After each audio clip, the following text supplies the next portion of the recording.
कार्रवाई नहीं कर रही है, क्या ये माना जाए आलाकमान और सीएम की भी मिली भगत है कहीं ना कहीं? मैंने तो कहा सरकार हमारी है, 4.25 साल हो गए हैं। मैंने बार बार चिट्ठियां लिखी हैं, प्रमाण दिए हैं, और जो आपको आज देखने को मिला है ये सब मैंने बनाकर भेजा है। जो प्रेस में कटिंग्स आई हैं, जो मीडिया में हमने कहा है, पब्लिक मीटिंग्स में कहा है। और जब दोबारा हम जाएंगे चुनाव में और भाजपा पे आरोप लगाएंगे तो जनता पे विश्वास क्यों करेगी? इसलिए अपनी विश्वसनीयता बनाने के लिए ये बहुत जरूरी है कि हम कुछ कर दिखाएं। और मैंने कहा ना, ये जो मिलीभगत का आरोप हमारे विरोधी लगा सकते हैं, भ्रम फैलाने की कोशिश कर सकते हैं कि कहीं वसुंधरा जी या मुख्यमंत्री जी या किसी और का कहीं कोई आपस में गठजोड़ तो नहीं है, क्योंकि पिछली सरकार में हमने आरोप लगाया, कमीशन बनाया, उसमें कुछ कमी आ गई, उस पर कार्रवाई नहीं हुई। दोबारा सरकार में बीजेपी आई, हमने और बड़े आरोप लगाए, हम राष्ट्रपति के पास गए, गवर्नर के पास गए, ज्ञापन दिया, लोगों को आश्वासित किया। 4.25 साल हो गए और हमने कोई कार्रवाई नहीं करी है, कम से कम मेरी जानकारी में तो नहीं है। इसलिए मैं चाहता था कि पब्लिक में हम लोगों की बात जनता माने अगली बार भी, इसलिए कदम उठाना जरूरी है। ये कांग्रेस मॉडल जो राजस्थान मॉडल प्रमोट कर रही है कि राजस्थान मॉडल के बारे में बात की जा रही है, क्या आपके अनुसार राजस्थान मॉडल वैसा नहीं है जैसा दिखाया जा रहा है? भाई मैंने तो जो मुझे इशू लगा पब्लिक डोमेन में आना चाहिए, जिस इशू को लेकर मैं 5 साल में संघर्ष किया, और मैं जब अध्यक्ष था तब हम सब लोगों ने, ये ऐसा नहीं है कि किसी एक, मैंने तो अशोक जी से बहुत ज्यादा बोला है इस बारे में, हम सब ने बोला है। लेकिन सरकार जब बनी है तो पार्टी की सरकार बनी है, तो इसलिए मैं चाहता हूं जो हम बोल रहे हैं, सदन के अंदर बोल रहे हैं, जांच का विषय है, जांच का विषय है, जांच का विषय है, कितनी बार मैंने बोला, कितनी बार गहलोत साहब ने बोला, तो उस पर तो हमें कार्रवाई करनी चाहिए। अभी तक नहीं करी, ये बहुत बड़ा सवाल है। और समय कितना बचा है? सुझाव पार्टी क्यों नहीं मानती, क्या लगता है? ये सुझाव पे कार्रवाई करने का काम सरकार का है, इसमें संगठन का कोई ज्यादा लेना देना नहीं है, सरकार की जिम्मेदारी है। क्या करें? आपके में कौन-कौन एमएलए मंत्री बैठेंगे? मैं बैठूंगा जी, हाँ गोयल साहब मैं बैठूंगा। सचिन सर, अशोक गहलोत जी ने तो आपके ऊपर भी बहुत सारे आरोप लगाए, लेकिन आपने तो उन आरोपों को कोई जवाब ही नहीं दिया आज तक। भाई आरोप नहीं लगा रहा हूं मैं, आपने मेरे ढंग से सुना नहीं। मैं तो सिर्फ तथ्य प्रमाण के साथ रख रहा हूं सामने, अब तक का इतिहास बता रहा हूं और हमें क्या करना चाहिए इस पर अपना बात रख रहा हूं। आरोप प्रत्यारोप मैं नहीं करता हूं। मेरा ये सवाल था कि आपने वसुंधरा राजे के बंगले के ऊपर भी कहा था कि उनको छोड़ना चाहिए, लेकिन आप 3 साल से उप मुख्यमंत्री नहीं है, आपकी नैतिकता आपको नहीं कहती है बंगला? सरकार अपने विवेक से बंगले आवंटित करती है, जिसको करना है करे, नहीं करना ना करे, जो सरकार का आदेश होगा हम सब मानेंगे उसको। सचिन जी, आपको नहीं लगता आपने कई चिट्ठियां लिख दी, तो मंशा तो जाहिर है सरकार की कि वो आपकी चिट्ठियों को बहुत ज्यादा गंभीरता से नहीं ले रही, ऐसे में आपका अनशन, आपको लगता है कोई और रास्ता? भाई उम्मीद पे दुनिया कायम है, क्यों नहीं करेंगे? हो सकता है कुछ मजबूरियां रही हों, लेकिन अब मैं अनशन कर रहा हूं क्योंकि मैं चाहता हूं कि हमारी सरकार इस पर कार्रवाई करे। समय बहुत ही कम रह गया है, इसलिए आज मुझे करना पड़ रहा है। तो मैं तो चिट्ठी, आपको पता है चिट्ठी लिखी है मैंने, आज 1 साल से ऊपर हो गया। आज मैं क्यों बोल रहा हूँ? ये नहीं कि मैं आज सो के जागा हूँ, मैं तो बहुत पहले से कहता आया हूँ, फिर चिट्ठियां लिखता आया हूँ, आग्रह करता आया हूँ। अब जब नहीं हो रही कार्रवाई, इसके मुझे अनशन करना पड़ रहा है।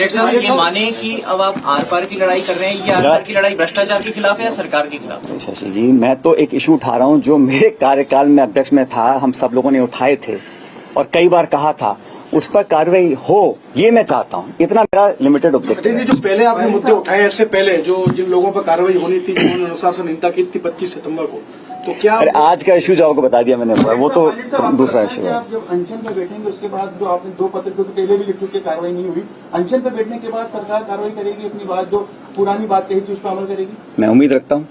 पायलट साहब, 11 अप्रैल को आप अनशन की बात कर रहे हैं, काफी लेट नहीं कर दिया आपने क्या?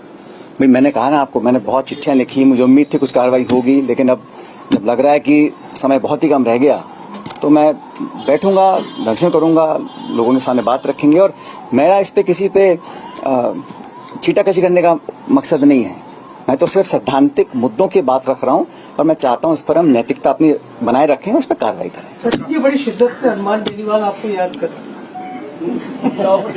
भाई ऐसा है यार, बोल जवाब तो देने दो।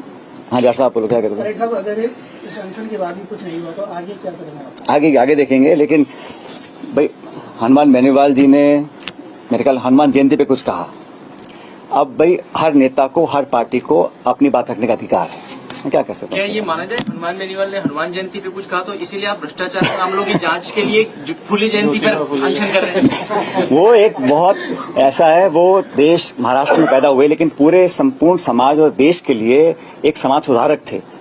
उन्होंने मुद्दों को, समाज को बेहतर बनाने के लिए, उसमें करप्शन बहुत बड़ा इशू है, तो उनसे प्रेरणा लेके मैं करना चाह रहा था, इसलिए 11 तारीख चुना। पायलट साहब, अगर 11 अप्रैल को आप अनशन कर रहे हैं, अगर आपकी मांग नहीं मानी गई तो क्या इस इशू को आप जनता के बीच में ले जाएंगे? क्या मैं समझता हूँ कोई कारण नहीं है कि मांगे नहीं मानी जाएंगी। सरकार हमारी है, एजेंसी हमारी है, तथ्य हमारे सामने है, हमारा कमिटमेंट पब्लिक के अंदर है, तो बात न मानने का सवाल नहीं उठता। सर, आपने आज पूजा समाज में जो भर्ती को लेकर प्रक्रिया चल रहा है, जो आपस में ट्विटर में वार चल रहा है, उसके बारे में क्या कहेंगे सर?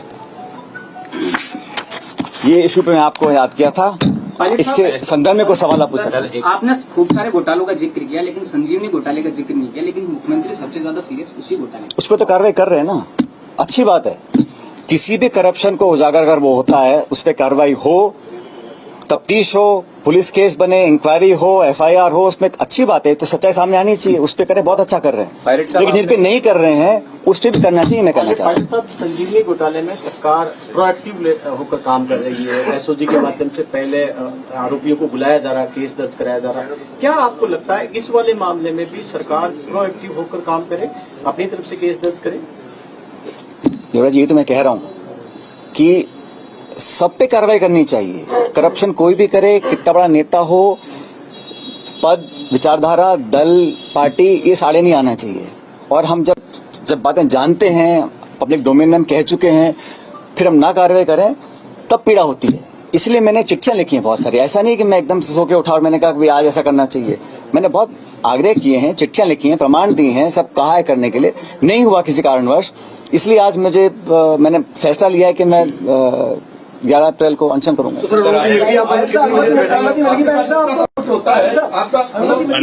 कितने बजे से बैठेंगे? 11 बजे से। टाइम टेबल एक दिन का अनशन कर रहा हूँ। मैंने सूचित कर दिया जिला प्रशासन को कि शहीद स्मारक पे 11 बजे बैठूंगा। आप अकेले बैठेंगे, आपके साथ कोई और भी विधायक? मैं तो अकेली बात कर रहा हूँ आप लोगों से। आपके साथ ऐसा सब कुछ होता है, पिछले 4.5 सालों में बहुत कुछ हुआ है। आपका BP क्या नॉर्मल रहता है या? मेरा बिल्कुल नॉर्मल रहता है। हाँ, साहब, आपने बात कही कि आपने ना केवल चिट्ठियां लिखी है मुख्यमंत्री अशोक गहलोत को, पर जो प्लान आपने आला कमान के साथ डिस्कस किया था राजस्थान में कैसे सरकार वापस आए, उसमें भी आपने बात, मैंने एक तो खुलासा कर उसमें भी दिया आपने बात कही थी। तो क्या आला कमान की भूमिका पर भी आप सवाल? बादला जी, मैंने आप मुझसे बार बार पूछते हैं, तो मैंने कहा कि कांग्रेस लीडरशिप को जो मैंने सुझाव